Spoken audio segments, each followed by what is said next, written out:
เริ่มเกี่ยวแต่ลุ่มเลยแต่ลุ่มขึ้นเทิง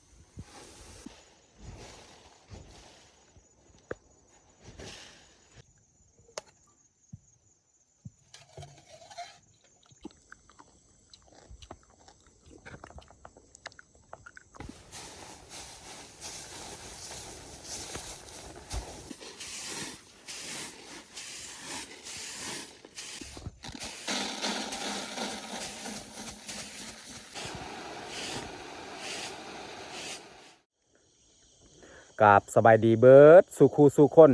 ยินดีต้อนรับเข้าสู่ซองเบายูสำหรับวันนี้คอยกะอยู่กลางไฮลกของเฮาเนาะและตอนนี้คอยกะสีย่างไปยามกับดักที่เฮาใส่แล้วก็สิขึ้นไปเกี่ยวข้าวไฮอยู่ตีนผู้โอเคไม่แต่ทุกคนสามารถติดตามการเคลื่อนไหวของเฮาในวันนี้เนาะตอนนี้แดดก็เริ่มออกแล้วนี่น้องปลา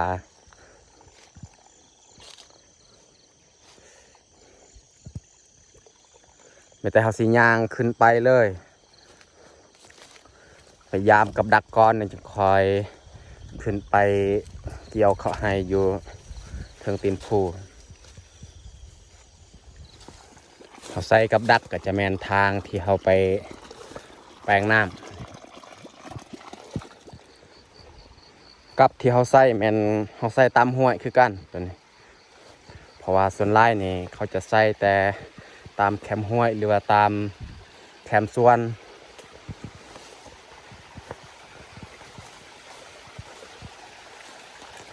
แต่เขาสิยามเลยอันนี้ก็แมนบอลที่เขาเอาน้ำเอากระตามากันใบไม้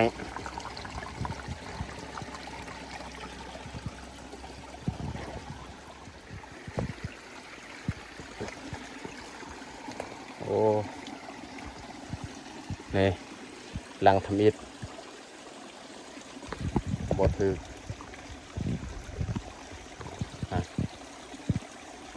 มันแต่สิยำต่อเลยโอ้ลังที่สองบดทึกคือกันสงสัยเขามายำเทือนี้บ่ได้นู่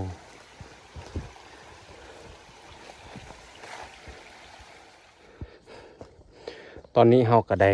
ย่างออกแต่ห้วยแล้วพอเขายามกับดักก็บ่ได้และเขาสิไปยามอีกเขากับที่เขาใส่ตามแคมส่วนมันตอนจนหอดไฮเลย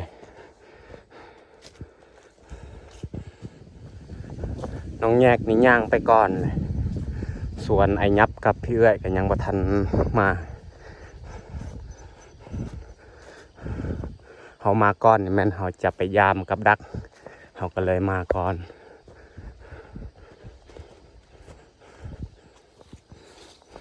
นี่แหละเขาสิยามไปเลยเขาใส่ตามแคมส่วนมัน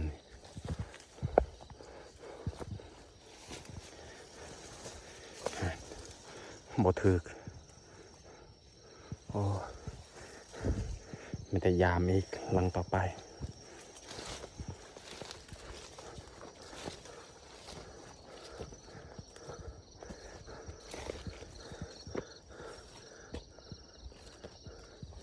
อยู่เทิงอีกหลังหนึ่งใส่ที่เบิ้ง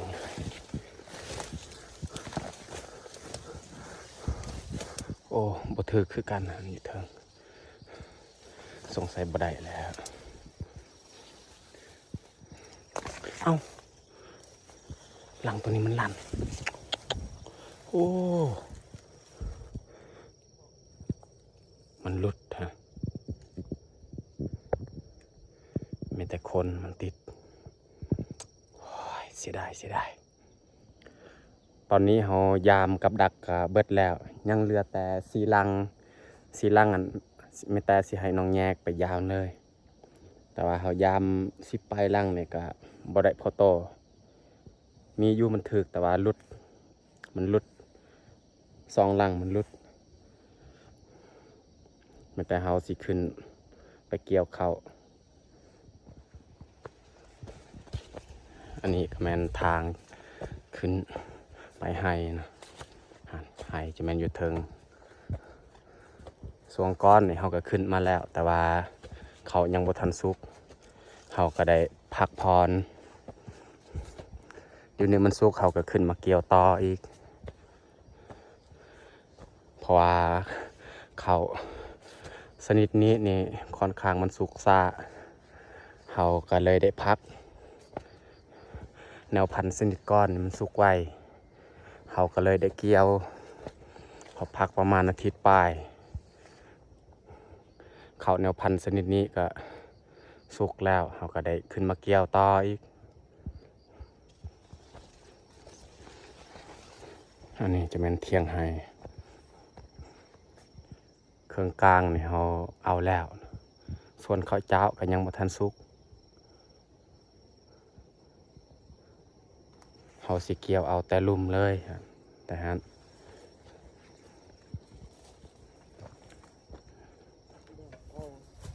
ตอนนี้เฮากะฮอดกลางไห้แล้วไม่แต่เฮาสีเกียมออกไปเกี่ยวเลยตอนนี้กะนั่งพักผ่อนแล้ว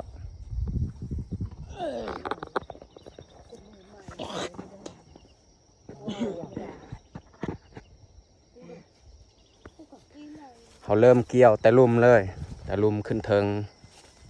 ส่วนบอลเขาเหยียบเขาในแมนเขาจะใส่บอลเก่า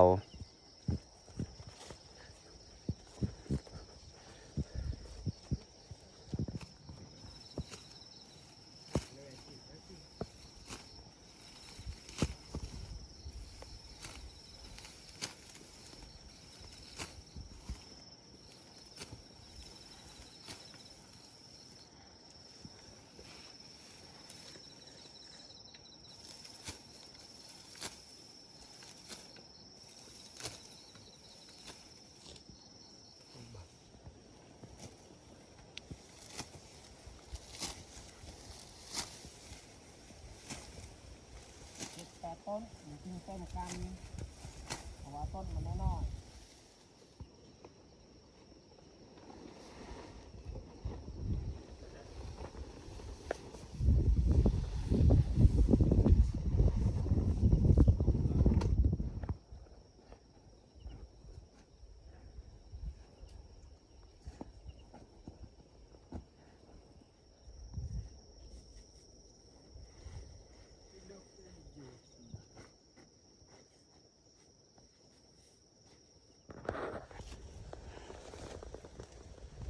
ตอนนี้เขาเฮ็ดบอลเหยียบเขาก็สำเร็จเรียบร้อยไม่แต่เขาจะออกไปคนเขามากองไว้อยู่นี้แล้วจึงค่อยเหยียบ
อ้อมเนาะเป็นเจียเบิร์ด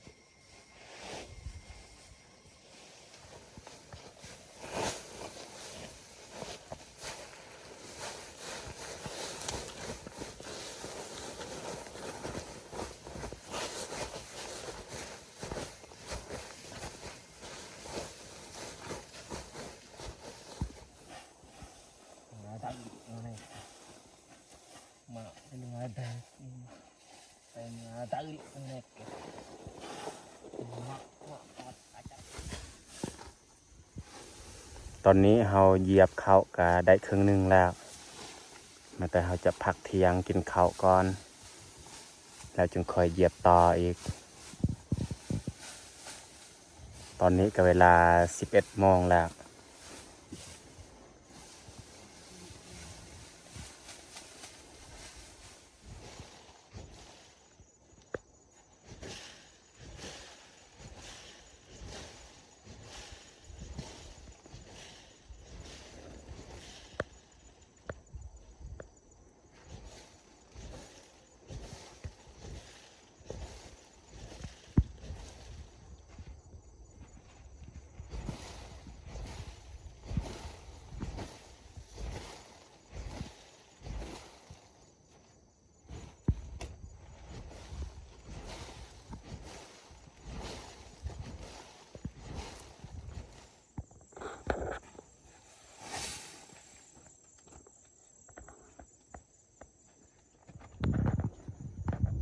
สำหรับเขาที่เขาเกี่ยว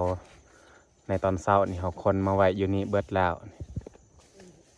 ส่วนเขาตัวเขากองไว้นี่แม่นเขาจะเหยียบหลังจากกินข้าวแล้ว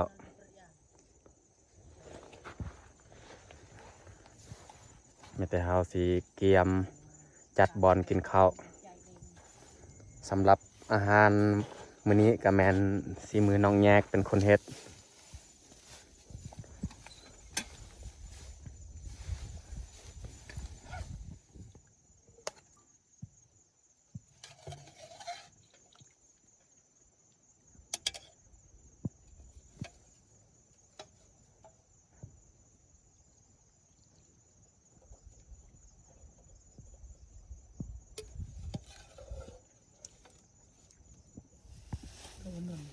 สำหรับอาหารเที่ยงก็มีเพียงเท่านี้แหละนี่แกงมะอึใส่ผักของกินตอนเช้าอันนี้หยอกนูขวมักทัวก็มีแจวอีกแกงมะอึนี่แมนสีมือน้องแยกเป็นคนเฮ็ด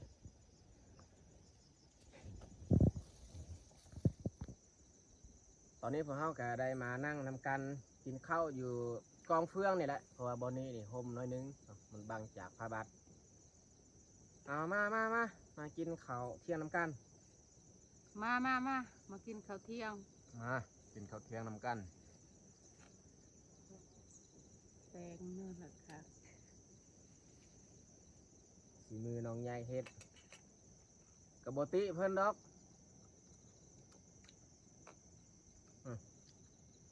ก็แซ่บดีอยู่ที่เฮาบ่ได้อันสัตว์ป่าบ่ได้ซีนที่แบบว่าเฮาจะมาเฮ็ดกินแซ่บๆต้มแต่ผักกับมะอึก็เบิดซำนี้แหละความแซ่บยามมีก็กินยามบ่มีก็อดเอา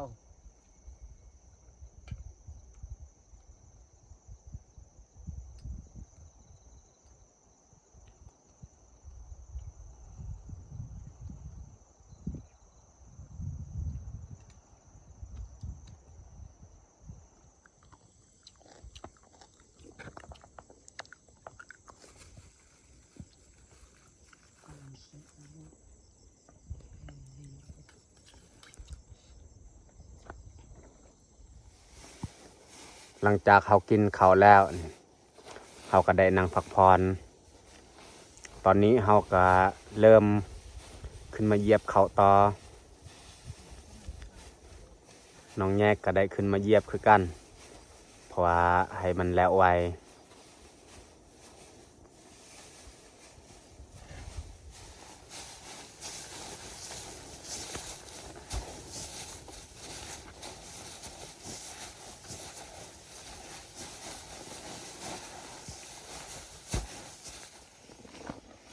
เหยียบเขาตอนนี้ก็ใกล้สิเบิดแล้วเขาเหยียบแล้วนี่ไม่แต่เขาสิพัดเลยเพราะว่ายันฝนตก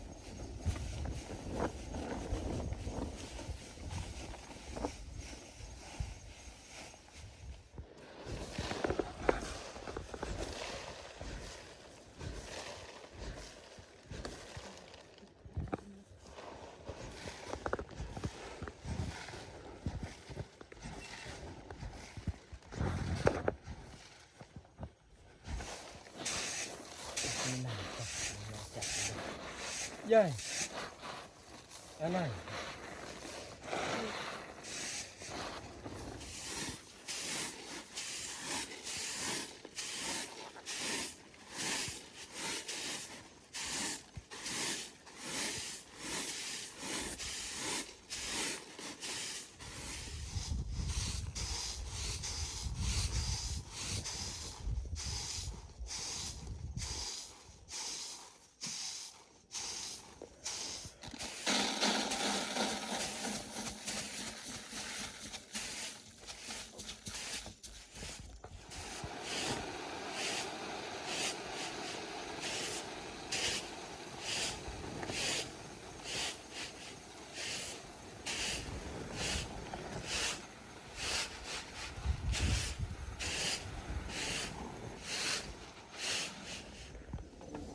ตอนนี้เราพัดเข้ากับสำเร็จเรียบร้อยมีแต่เราเกียม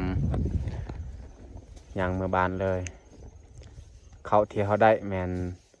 ใส่กระสอบนี่ซองซอบแล้วก็ใส่กระพาอีกซองกระพาพอดีครบเฮา4 คน2 คนนี่เจียกระสอบ2 คนเจียกระพา